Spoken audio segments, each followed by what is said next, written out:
All right, test number 4 of 6 and how you see the wider society. Oh, goody. Okay, so our civil liberties are being excessively curbed in the name of counterterrorism. I will agree with that. Yep, I think so. We're seeing it both domestically. Like 9/11 was an excuse to introduce a lot of legislation or policy that I thought hindered our rights at home. And then there's some behavior after the Capitol riot or Capitol Hill. People broke into Capitol building to stop the electoral certification process. Then there's going to be some policies, I think, that come from that are not going to help us.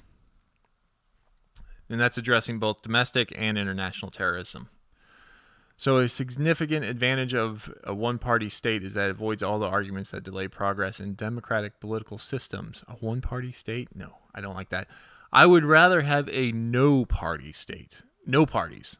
A one-party state. I'd rather just be no parties instead of a singular party. Although the electronic age makes official surveillance easier, only wrongdoers need to be worried. I strongly disagree. If there is a wide blanket surveillance, your data is always being accumulated. It's always being stored.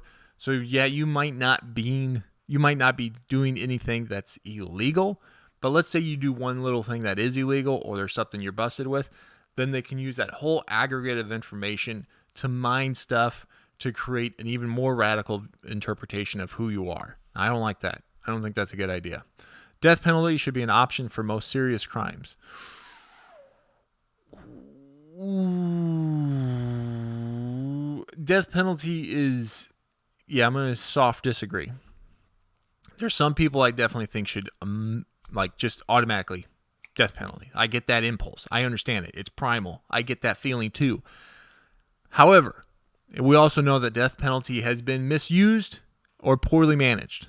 So because I have that primal instinct to make sure there's justice served, is that worth at the cost of possibly having an innocent life lost on occasion as well? It's not. I don't think it's not worth it. However, I also think there should be some leniency where, like, if there's a cop that showed up onto a crime where a child was being physically abused, or sexually molested and abused, and the cop just shot the guy presented no physical threat to the officer, or maybe the officer was not in danger. The guy had no weapon, but he shot the guy.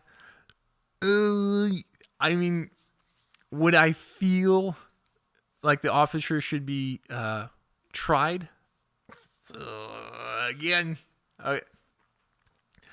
we know the person committed the crime.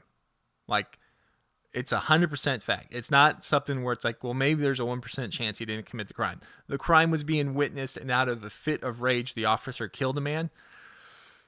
Oh, that's dicey. So I'm going to disagree with that just because I know the death penalty can be mismanaged, but at the same time, there's some people I would not miss. So that sounds a little cold, I know, but I'm just going off impulse here. So in a civilized society, one must always have people above to be obeyed and people below to be commanded. I don't like the wording of that one. I don't like the wording of that. I don't have a problem with a hierarchy, but I have a problem with this.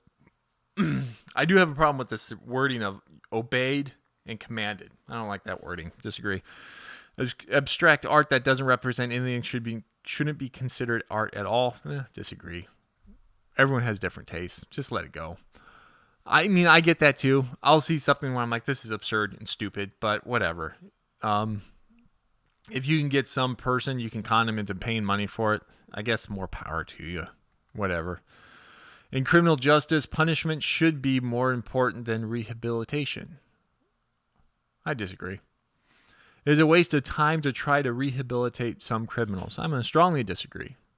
So, some, not all, some criminals. Soft disagree. The business person and the manufacturer are more important than the writer and the artist.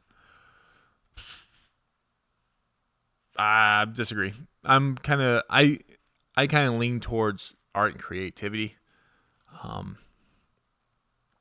I think, I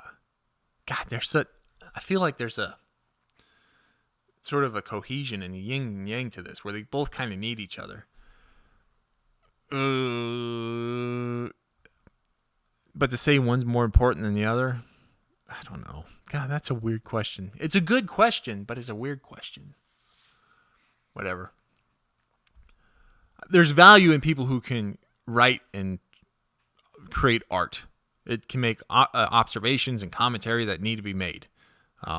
Obsessive, business-minded, where it's all about the money.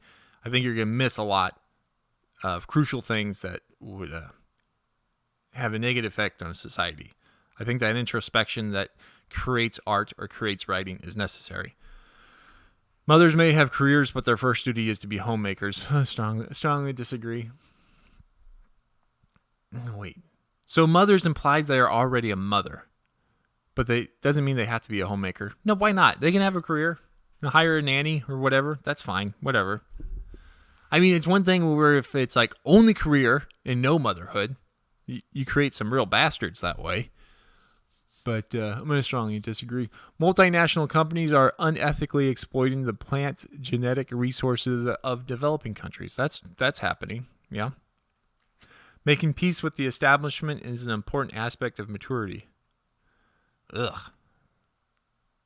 No, strongly disagree. Ugh. Gross.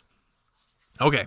So that was page 4 of the test of the wider society.